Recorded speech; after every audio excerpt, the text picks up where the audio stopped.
రెగ్యులర్గా జరిగే ఈసీలో మేము ఆల్రెడీ నిర్ణయం తీసుకొని ప్రెసిడెంట్గా డిక్లేర్ చేశారు 30వ తారీఖు ఈసీలో డిస్కస్ చేస్తాం. అదే డిస్కస్ చేసి కమిటీ వేయడం జరిగింది. 27 మంది కమిటీ మెంబర్ని ముందు గవర్నమెంట్ తోటపళ్ళండి.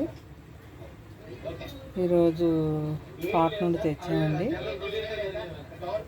బంగినపిల్లి అండి.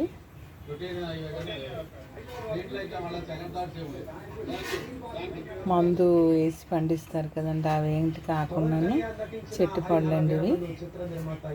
వీడియో తీసి మేము మీకు చూపెడదామని పెట్టానండి. మందు వేయలేని పండే రుచి అండి.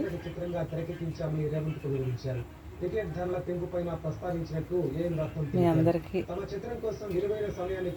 నా వీడియో ఇష్టపడితే ఒక లైక్ చేయండి.